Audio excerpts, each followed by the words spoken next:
Hi friends, welcome to എജ്യുമെന്റോ.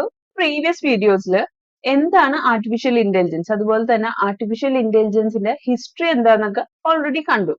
നമ്മൾ ഈ വീഡിയോയിൽ നോക്കാൻ പോകുന്നത് what are the foundations of A I.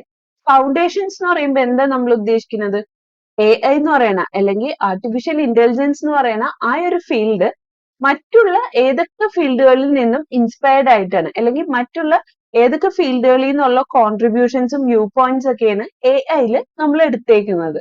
For example, നമ്മൾ ഹിസ്റ്ററി കണ്ടപ്പോൾ പറഞ്ഞു എ ഐയുടെ ഫസ്റ്റത്തെ വർക്ക് ആയിട്ട് നമ്മൾ കൺസിഡർ ചെയ്യുന്നത് ആർട്ടിഫിഷ്യൽ ന്യൂറോൺസ് ആയിരുന്നു, അല്ലെ?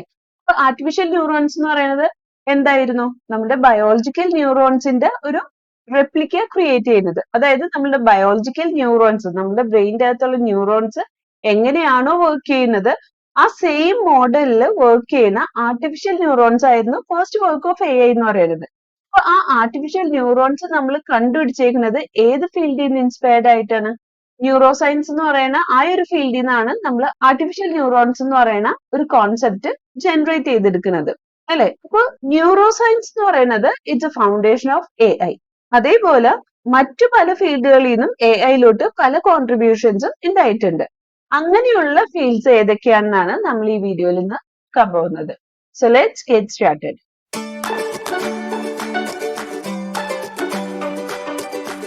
So these are the most important disciplines that contributed ideas, viewpoints and techniques to AI. AI-ലോട്ടുള്ള ഐഡിയാസും വ്യൂ പോയിന്റ്സ് ഒക്കെ കോൺട്രിബ്യൂട്ട് ചെയ്ത ഏറ്റവും ഇമ്പോർട്ടന്റ് ആയിട്ടുള്ള കുറച്ച് ഡിസിപ്ലിൻസ് ആണ് ഇവിടെ കാണുന്നത്. പക്ഷെ ഈ ഫീൽഡുകൾ മാത്രമല്ല, വേറെ പല ഫീൽഡുകളിൽ നിന്നും എ ഐയിലോട്ട് പല കോൺട്രിബ്യൂഷൻസും ഉണ്ടായിട്ടുണ്ട്. പക്ഷെ അതിൽ നമ്മൾ ഏറ്റവും ഇമ്പോർട്ടന്റ് ആയിട്ടുള്ള 8 ഫീൽഡാണ് നമ്മൾ ഇവിടെ കൺസിഡർ ചെയ്യുന്നത്. So they are philosophy, mathematics, economics, neuroscience, psychology, computer engineering, control theory and cybernetics, and finally linguistics. അപ്പൊ നമുക്ക് ഇതിൽ ഓരോന്നും ഇൻഡിവിജ്വൽ ആയിട്ട് നോക്കാം. So let's start with philosophy. ഫിലോസഫിയിൽ പറയുന്നത് നമ്മളുടെ മൈൻഡ് തിങ്ക് ചെയ്യുന്നത് സംവൈസ് ലൈക്ക് എ മെഷീൻ. ഒരു മെഷീൻ എങ്ങനെയാണോ ഓപ്പറേറ്റ് ചെയ്യുന്നത് അതുപോലെയാണ് നമ്മളുടെ മൈൻഡ് എന്നാണ് പറയുന്നത്. സാധാരണ ഒരു മെഷീന് നമ്മൾ കുറെ ഇൻസ്ട്രക്ഷൻസ് കൊടുത്തിട്ട് ആ ഇൻസ്ട്രക്ഷൻസിൽ നിന്ന് ഫൈനലി ഒരു റിസൾട്ടിലോട്ട് എത്തുന്ന പോലെ തന്നെയാണ് നമ്മളുടെ മൈൻഡ് വർക്ക് ചെയ്യുന്നത്. നമ്മുടെ മൈൻഡ് എന്ന് വെച്ചാൽ നമ്മുടെ കയ്യിൽ കുറെ സെറ്റ് ഓഫ് പ്രിമൈസസ് ഉണ്ടായിരിക്കും. അതായത് നമുക്ക് കുറെ നോളേജ് ഉണ്ടായിരിക്കും. ആ നോളേജിൽ നിന്നാണ് നമ്മൾ ഫൈനലി ഒരു കൺക്ലൂഷനിൽ എത്തുന്നത്. മൈൻഡിന്റെ ആ ഒരു വർക്കിങ്ങിന് അതെങ്ങനെയാണെന്നുള്ളത് ഫോർമുലേറ്റ് ചെയ്യുന്നത്, ആദ്യമായിട്ട് ഫോർമുലേറ്റ് ചെയ്യുന്നത് അരിസ്റ്റോട്ടിലാണ്. അരിസ്റ്റോട്ടിലാണ് പ്രോപ്പർ റീസണിങ്ങിന് വേണ്ടിയിട്ട് സിലോജിസം ഡെവലപ്പ് ചെയ്യുന്നത്. സിലോജിസം എന്തായിരുന്നു? നമ്മൾ ലോ ഓഫ് തോട്ട് അപ്രോച്ചിൽ പറഞ്ഞിട്ടുണ്ടായിരുന്നു. കുറെ പ്രിമൈസസ് വന്നിട്ട് ആ പ്രിമൈസസിൽ നിന്ന് നമ്മളൊരു കൺക്ലൂഷനിൽ എത്തുന്നതാണ്. അതാണ് നമ്മൾ സിലോജിസത്തിൽ കണ്ടത്, അല്ലെ? അപ്പൊ അതേപോലെയാണ് നമ്മളുടെ മൈൻഡ് വർക്ക് ചെയ്യുന്നത്. നമ്മൾ ഓരോ കാര്യം റീസൺ ചെയ്യുന്ന സമയത്തും നമ്മൾ അഡീഷനും സബ്ട്രാക്ഷനും ഒക്കെ നമ്മളുടെ മൈൻഡിൽ ഇന്റേർണലി ചെയ്യും. ഇപ്പൊ ഫോർ എക്സാമ്പിൾ ആയിട്ട് ഞാൻ ഇന്ന് പുറത്തു പോവുകയാണ്. അപ്പൊ ഞാൻ കുട എടുക്കണോ വേണ്ടേ എന്നുള്ളത് ഞാൻ എന്റെ മൈൻഡിൽ ഇന്റേർണലി ഞാൻ കാൽക്കുലേറ്റ് ചെയ്യും. അതായത് ഇന്നലെ മഴയുണ്ടായിരുന്നു, അപ്പൊ ഇപ്പൊ വെയിലില്ല, മഴക്കാറ് കാണുന്നുണ്ട്, അപ്പൊ മഴ പെയ്യാൻ ചാൻസ് ഉണ്ട്, അപ്പൊ ഞാൻ എന്തായാലും കുട എടുക്കണം. അങ്ങനെ ഞാൻ കുറെ പ്രിമൈസസിൽ നിന്നാണ് എന്റെ ഫൈനൽ കൺക്ലൂഷനിലോട്ട് എത്തുന്നത്. കൺക്ലൂഷനിൽ എത്താൻ വേണ്ടി കുറെ കാര്യങ്ങൾ ഞാൻ എന്റെ മൈൻഡിൽ ആഡ് ചെയ്യും സബ്ട്രാക്ട് ചെയ്യുകയും ചെയ്യും. കുറെ ഇൻഫോർമേഷൻസിനെ ആഡ് ചെയ്യും സബ്ട്രാക്ട് ചെയ്യുകയും ചെയ്യും. അങ്ങനെയാണ് ഞാൻ ഒരു കൺക്ലൂഷനിലോട്ട് എത്തുന്നത്. So mind works like a machine. Philosophers made AI conceivable by considering the ideas that the mind is some ways like a machine. The mind operates on knowledge encoded in some internal language. അതായത് നമ്മളുടെ മനസ്സിൽ നമുക്ക് അറിയാവുന്ന knowledge ഒക്കെ നമ്മൾ internally store ചെയ്ത് വെച്ചിട്ടുണ്ടാവും in some internal language. And thought can be used to choose what actions to take. അപ്പൊ നമ്മൾ ആ നോളേജിനെ ബേസ് ചെയ്തിട്ട് നമ്മൾ പല തോട്ടുകളും ഉണ്ടാവും. ആ തോട്ട്സിനൊക്കെ വെച്ചിട്ട് നമ്മൾ പല കാര്യങ്ങളും ചിന്തിച്ച് ഫൈനലി ആണ് നമ്മൾ കൺക്ലൂഷനിലോട്ട് എത്തുന്നത്. അതായത് എന്ത് ആക്ഷൻ ചൂസ് ചെയ്യണം എന്നുള്ളത് നമ്മൾ ഇതിൽ നിന്നും കണ്ടെത്തും. അങ്ങനെയാണ് മൈൻഡ് വർക്ക് ചെയ്യുന്നത്. അപ്പോ എ ഐയില് നമ്മൾ ഫിലോസഫിയിലത്തെ എന്തൊക്കെ കാര്യങ്ങളാണ് കൺസിഡർ ചെയ്യുന്നത് എന്നുള്ളത് നമ്മൾ കുറച്ച് സീരീസ് ഓഫ് ക്വസ്റ്റ്യൻസ് ആയിട്ട് ഓർഗനൈസ് ചെയ്യുന്നത്. First one, can formal rules be use to draw valid conclusions? Formal rules വെച്ചിട്ട് നമുക്ക് വാലിഡ് കൺക്ലൂഷൻസിലോട്ട് എത്താൻ പറ്റുമെന്ന്. അതായത് നേരത്തെ പറഞ്ഞ പോലെ ഇപ്പൊ സിലോജിസംസ് എ ഐയിലാവുമ്പോൾ നമ്മൾ സിലോജിസംസ് യൂസ് ചെയ്യുന്നത്. അങ്ങനെ നമ്മുടെ കയ്യിൽ കുറെ ഫോർമൽ റൂൾസ് ഉണ്ട്, അല്ലെങ്കിൽ നമുക്ക് ഓൾറെഡി അറിയാവുന്ന കുറച്ച് നോളേജ് ഉണ്ട്. അപ്പൊ അതിൽ നിന്നും നമ്മൾ എങ്ങനെയാണ് വാലിഡ് കൺക്ലൂഷൻസിലോട്ട് എത്തുന്നത് എന്നുള്ളത്. Secondly, how does the mind arise from A physical brain. അപ്പൊ നമ്മളുടെ കയ്യിൽ ഒരു ബ്രെയിൻ ഉണ്ട്, ആ ബ്രെയിനിൽ നിന്നും ഓരോ തോട്ട്സ് വരുമ്പോഴാണ് ആ ഒരു എന്താ നമ്മൾ മൈൻഡ് എന്ന് പറയുന്നത്. മൈൻഡും ബ്രെയിനും തമ്മിലുള്ള ആ ഒരു ഡിഫറൻസ് അറിയാലോ. അപ്പൊ എങ്ങനെയാണ് നമ്മളുടെ ഫിസിക്കൽ ബ്രെയിനിൽ നിന്നും ഫിസിക്കലി പ്രസന്റ് അല്ലാത്ത ഒരു മൈൻഡ് ഉണ്ടാവുന്നത്. Third one, where does knowledge come from. അതേപോലെ how does knowledge lead to action. നമ്മളുടെ കയ്യിൽ നോളജ് ഉണ്ട്, ഇനി ആ നോളജിൽ നിന്നും നമ്മൾ എങ്ങനെയാണ് ആക്ഷനിലോട്ട് എത്തുന്നത്. അപ്പൊ ഇത്തരം കാര്യങ്ങളാണ് ഫിലോസഫി എന്ന് പറയുന്ന ഫീൽഡിൽ ഉള്ളത്. Second one is mathematics. Mathematics എന്ന് പറയുന്നത് എഐയിലെ ഒരു വളരെ ഇമ്പോർട്ടന്റ് ആയിട്ടുള്ള ഒരു ഫൗണ്ടേഷൻ ആണ്. എഐയുടെ അകത്ത് നമ്മൾ മെഷീൻ ലേണിംഗ് അൽഗോരിതംസ് ഒക്കെ എടുക്കുകയാണെങ്കിൽ നമുക്ക് ആ അൽഗോരിതത്തിന്റെ ഒക്കെ ബിഹൈൻഡിൽ കുറെ മാത്തമാറ്റിക്സ് ആണ് വർക്ക് ചെയ്യുന്നത്. Mathematicians provided the tools to manipulate statements of logical certainty. Certain ആയിട്ടുള്ള നമുക്ക് ഉറപ്പായിട്ടുള്ള ഒരു സ്റ്റേറ്റ്മെന്റ് തന്നിട്ടുണ്ടെങ്കിൽ ആ സ്റ്റേറ്റ്മെന്റിനെ നമ്മൾ എങ്ങനെയാണ് ചെയ്യുന്നത്. അതേപോലെ തന്നെ അൺസർട്ടൈൻ ആയിട്ടുള്ള സ്റ്റേറ്റ്മെന്റ്സ്, അൺസർട്ടനിറ്റിക്ക് വേണ്ടിയിട്ടാണ് നമ്മൾ പ്രോബബിലിറ്റി യൂസ് ചെയ്യുന്നത്. അപ്പൊ അൺസർട്ടൈൻ ആയിട്ടുള്ള സ്റ്റേറ്റ്മെന്റ്സ് വരുമ്പോൾ നമ്മൾ എങ്ങനെയാണ് ചെയ്യുന്നത്, ഇതൊക്കെ നമ്മൾ മാത്തമാറ്റിക്സ് യൂസ് ചെയ്തിട്ടാണ് ചെയ്യുന്നത്. അതേപോലെ തന്നെ computation and reasoning about algorithms. പല അൽഗോരിതത്തില് കമ്പ്യൂട്ടേഷനും റീസണിങ്ങിന് വേണ്ടിയിട്ടൊക്കെ നമ്മൾ ഈ മാത്തമാറ്റിക്സ് ആണ് യൂസ് ചെയ്യുന്നത്. അപ്പൊ ഈ ഒരു ഫീൽഡിലെ കോൺട്രിബ്യൂഷന് നമ്മൾ ഒരു സീരീസ് ഓഫ് 3 ക്വസ്റ്റ്യൻസ് ആയിട്ടാണ് ഇവിടെ ഓർഗനൈസ് ചെയ്തേക്കുന്നത്. First one is, what are the formal rules to draw valid conclusions? What can be computed? How do we reason with uncertainty?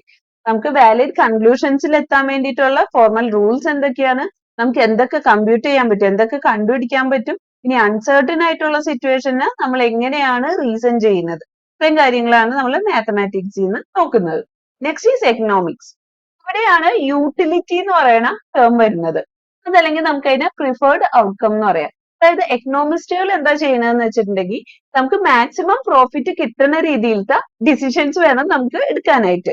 അപ്പൊ മാക്സിമം പ്രോഫിറ്റ് കിട്ടാൻ വേണ്ടിയിട്ട് നമുക്ക് എന്ത് ഔട്ട്കം ആണോ വരേണ്ടത് അതിനെയാണ് നമ്മൾ എക്സ്പെക്ടഡ് ഔട്ട്കം അല്ലെങ്കിൽ പ്രിഫേർഡ് ഔട്ട്കം എന്ന് പറയുന്നത്. അപ്പൊ ഇവിടെ എന്തൊക്കെ ക്വസ്റ്റ്യൻസ് ആണെന്നുള്ളത് നമുക്ക് നോക്കാം. How should we make decisions so as to maximise payoff. Payoff എന്ന് ഉദ്ദേശിക്കുന്നത് പ്രോഫിറ്റ് പോലെ തന്നെ. അപ്പൊ നമുക്ക് മാക്സിമം പേ ഓഫ് കിട്ടാൻ വേണ്ടി നമ്മൾ എന്ത് ഡിസിഷൻ ആണ് എടുക്കേണ്ടത്. How should we do this when others may not go along. അപ്പൊ വേറെ പല പ്രശ്നങ്ങൾ ഉണ്ടെങ്കിൽ നമുക്ക് ഈ ഒരു മാക്സിമം പ്രോഫിറ്റ് കിട്ടുന്ന രീതിയിൽ വേണം ചെയ്യാൻ. അത് നമ്മൾ എങ്ങനെയാണ് ചെയ്യുന്നത്. How should we do this when the pay of may be fair in the future. ഇനി ഇപ്പോഴല്ല, നമുക്ക് ഫ്യൂച്ചറിലാണ് നല്ല പേ ഓഫ് കിട്ടണമെങ്കിൽ അതിന് നമ്മൾ എങ്ങനെയാണ് ചെയ്യുന്നത്. അപ്പൊ നോർമലി ഇങ്ങനെ പേ ഓഫ് മാക്സിമൈസ് ചെയ്യാൻ വേണ്ടിയിട്ടുള്ള ഡിസിഷൻസ് ഒക്കെ എടുക്കുന്നത് എക്കണോമിസ്റ്റുകളാണ്. Then the next one is neuroscience. Neuroscience എന്ന് പറഞ്ഞിട്ടുണ്ടെങ്കിൽ സ്റ്റഡി ഓഫ് നെർവസ് സിസ്റ്റം. നമ്മുടെ നെർവസ് സിസ്റ്റത്തിനെ പറ്റിയിട്ടുള്ള സ്റ്റഡിയാണ് ന്യൂറോ സയൻസ്. അതിൽ തന്നെ പർട്ടിക്കുലർലി നമ്മൾ ബ്രെയിൻ ആണ് കൺസിഡർ ചെയ്യുന്നത്. അപ്പൊ how do brain process information, brain എങ്ങനെയാണ് ഇൻഫർമേഷൻസ് പ്രോസസ് ചെയ്യുന്നുള്ളതാണ് നമ്മൾ ഈ ഒരു ഫീൽഡിൽ നിന്ന് നോക്കുന്നത്. Neuroscientists discovered some facts about how the brain works and the ways in which it is similar to and different from computers. Computers work ചെയ്യുന്നതിനോട് എത്രത്തോളം similar ആയിട്ടാണ് ബ്രെയിൻ വർക്ക് ചെയ്യുന്നത്, അതേപോലെ തന്നെ കമ്പ്യൂട്ടേഴ്സുമായിട്ട് എത്രത്തോളം ഡിഫറെന്റ് ആയിട്ടാണ് ബ്രെയിൻ വർക്ക് ചെയ്യുന്നത്. ഇതൊക്കെയാണ് നമ്മൾ ന്യൂറോ സയൻസ് എന്ന് പറയുന്ന ഫീൽഡിൽ നോക്കുന്നത്. Then comes psychology. സൈക്കോളജി എന്ന് പറയുമ്പോൾ നമ്മൾ ഹ്യൂമൻ സൈക്കോളജി മാത്രമല്ല, ഹ്യൂമൻസിന്റെയും ആനിമൽസിന്റെയും സൈക്കോളജിയാണ് കൺസിഡർ ചെയ്യുന്നത്. How do humans and animals think and act. എങ്ങനെയാണ് ഹ്യൂമൻസും ആനിമൽസും തിങ്ക് ചെയ്യുന്നത്, എന്നിട്ട് അവർ എങ്ങനെയാണ് അത് ആക്ട് ചെയ്യുന്നത്, കാര്യങ്ങളാണ് നമ്മൾ സൈക്കോളജി എന്ന് പറയുന്ന ഫീൽഡിൽ നിന്ന് നോക്കുന്നത്. സൈക്കോളജിസ്റ്റുകൾ ഹ്യൂമൻസിനെയും ആനിമൽസിനെയും ഒക്കെ ഇൻഫർമേഷൻ പ്രോസസിംഗ് സിസ്റ്റംസ് ആയിട്ടാണ് കൺസിഡർ ചെയ്യുന്നത്. അതായത് നമുക്ക് ഇപ്പൊ നമ്മൾ ഹ്യൂമൻസിന് കുറച്ച് ഇൻഫർമേഷൻസ് കിട്ടിയാൽ നമ്മൾ ആ ഇൻഫർമേഷനെ പ്രോസസ് ചെയ്ത് അതിൽ നിന്നും നമ്മൾ ഒരു കൺക്ലൂഷനിലെത്തി ആ കൺക്ലൂഷനെ ബേസ് ചെയ്തിട്ടായിരിക്കും നമ്മൾ ഒരു ആക്ഷൻ ചെയ്യുന്നത് അല്ലെങ്കിൽ ഒരു ആക്ഷൻ ചെയ്യുന്നത്, അല്ലെ? ആ ഒരു ഐഡിയ ആണ് ഇവിടെ നമ്മൾ നോക്കുന്നത്. Psychologist adopted the idea that humans and animals can be considered information processing machines. ഹ്യൂമൻസിനെ ആനിമൽസിനെ ഇൻഫർമേഷൻ പ്രോസസിംഗ് മെഷീൻസ് ആയിട്ടാണ് കൺസിഡർ ചെയ്യുന്നത്. Now the next field is computer engineering. നമുക്കറിയാം ആർട്ടിഫിഷ്യൽ ഇന്റലിജൻസ് എന്ന് പറയുമ്പോൾ തന്നെ അതിൽ എന്ത് കാര്യം വർക്ക് ചെയ്യുമ്പോഴും നമ്മുടെ മൈൻഡിൽ ഫസ്റ്റ് ഒരു കമ്പ്യൂട്ടർ വരും, അല്ലെ? അപ്പൊ നമുക്ക് വളരെ എഫിഷ്യന്റ് ആയിട്ടുള്ള നല്ല പ്രോസസിംഗ് പവർ ഉള്ള കമ്പ്യൂട്ടേഴ്സ് ആണ് വേണ്ടത്. അപ്പൊ അതിന് വേണ്ടിയിട്ട് how can we build N efficient computer, നമ്മൾ എങ്ങനെയാണ് എഫിഷ്യന്റ് ആയിട്ടുള്ള കമ്പ്യൂട്ടേഴ്സ് ബിൽഡ് ചെയ്യുന്നത്, അത് കമ്പ്യൂട്ടർ എഞ്ചിനീയറിംഗ് എന്ന് പറയുന്ന ഫീൽഡിലാണ് നമ്മൾ നോക്കുന്നത്. ഇപ്പൊ പണ്ട് കാലത്തെ കമ്പ്യൂട്ടേഴ്സ് ഒക്കെ നമുക്കറിയാം അതിന്റെ പ്രോസസ്സിംഗ് സ്പീഡ് കുറവായിരിക്കും, എഫിഷ്യൻസി കുറവായിരിക്കും, എന്നാൽ ഒരുപാട് ലാർജ് ആയിട്ടുള്ള കമ്പ്യൂട്ടേഴ്സ് ആയിരിക്കും. അപ്പൊ അതൊക്കെ മാറ്റി ഓരോ ജനറേഷൻ കഴിയും തോറും കമ്പ്യൂട്ടേഴ്സിനെ മോർ എഫിഷ്യന്റ് ആക്കാന്ന് പറയുന്നത് അത് കമ്പ്യൂട്ടർ എഞ്ചിനീയറിംഗ് എന്ന് പറയുന്ന ഫീൽഡിൽ എന്നതാണ്. Now the next one is control theory and cybernetics. ഈ control theory എന്ന് പറയുന്ന ഫീൽഡിൽ നിന്നാണ് നമ്മൾ സെൽഫ് കൺട്രോളിംഗ് ആയിട്ടുള്ള മെഷീൻസിനെ പറ്റി നോക്കുന്നത്. Control theory deals with designing devices that act optimally on the basis of feedback from the environment. ഇപ്പൊ കൺട്രോൾ തിയറിയിൽ നമ്മൾ എന്താ നോക്കുന്നത്? We are dealing with designing devices. എങ്ങനെയുള്ള ഡിവൈസസ് ആയിരിക്കും? അത് അതിന്റെ എൻവയൺമെന്റിൽ നിന്നുള്ള ഫീഡ്ബാക്സിന് എടുത്തിട്ട് ഫീഡ്ബാക്കിനെ ബേസ് ചെയ്തിട്ട് ഏറ്റവും ഒപ്റ്റിമൽ ആയിട്ടുള്ള ആക്ഷൻ വേണം പെർഫോം ചെയ്യാനായിട്ട്, അതായത് ഏറ്റവും ബെസ്റ്റ് ആക്ഷൻ വേണം പെർഫോം ചെയ്യാനായിട്ട്. അങ്ങനെ സ്വയം കൺട്രോൾ ചെയ്യുന്ന രീതിയിലത്തെ ഡിവൈസസുകൾ ഡിസൈൻ ചെയ്യാം. അതാണ് നമ്മൾ സെൽഫ് കൺട്രോളിംഗ് ഡിവൈസ് എന്ന് ഉദ്ദേശിക്കുന്നത്. So the question is how can artefacts operate under their own control. Artefacts എന്ന് ഉദ്ദേശിക്കുന്നത് ഇപ്പൊ ഫോർ എക്സാമ്പിൾ നമ്മുടെ കമ്പ്യൂട്ടർ എന്ന് പറയുന്നത് ഒരു ആർട്ടിഫാക്ട് ആണ്. അതല്ലെങ്കിൽ വേറെ ഏതെങ്കിലുമൊക്കെ ഒരു ഇന്റലിജന്റ് ആയിട്ടുള്ള ഏജന്റ്, അതിനെ നമുക്ക് ആർട്ടിഫാക്ട് ആയിട്ട് കൺസിഡർ ചെയ്യാം. അങ്ങനെയുള്ള ആർട്ടിഫാക്ട്സ് അത് സ്വയം എങ്ങനെയാണ് കൺട്രോൾ ചെയ്യുന്നത്, നമ്മൾ കൺട്രോൾ തിയറി എന്ന് പറയുന്ന ഫീൽഡിൽ നോക്കുന്നത്. And finally the last one is linguistics.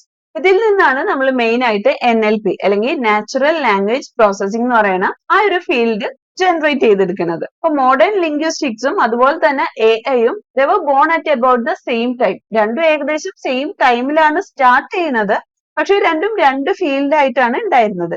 And finally they merged or intersected in a hybrid field. പുതിയൊരു ഫീൽഡ് അവിടെ ജനറേറ്റ് ചെയ്യാണ്, അതാണ് നാച്ചുറൽ ലാംഗ്വേജ് പ്രോസസ്സിംഗ് അല്ലെങ്കിൽ കമ്പ്യൂട്ടേഷണൽ ലിംഗ്വിസ്റ്റിക് എന്ന് പറയുന്നത്. അപ്പൊ നാച്ചുറൽ ലാംഗ്വേജ് പ്രോസസ്സിംഗ് അല്ലെങ്കിൽ NLP, ഇവിടെ ഫിഗറിൽ തെറ്റിയതായിട്ട് this is not NPL, it is NLP. ഇപ്പൊ ഇവിടെ നിൽക്കുന്ന പേഴ്സൺ ഒരു ഹലോ പറഞ്ഞു, ഹായ് പറഞ്ഞു. അപ്പൊ ഈ ഹലോ ഹായ് എന്ന് പറയുന്നത് ഒരു ഹ്യൂമണിന് അണ്ടർസ്റ്റാൻഡ് ചെയ്യുന്ന ലാംഗ്വേജ് ആണ്. പക്ഷെ അത് മെഷീനിന് മനസ്സിലാക്കണമെങ്കിൽ മെഷീൻ എന്ത് ചെയ്യണം? ആ ലാംഗ്വേജിനെ മെഷീന്റെ ലാംഗ്വേജിലോട്ട് കൺവേർട്ട് ചെയ്യണം. അങ്ങനെയാണ് മെഷീൻ അത് മനസ്സിലാക്കിയെടുക്കുന്നത്.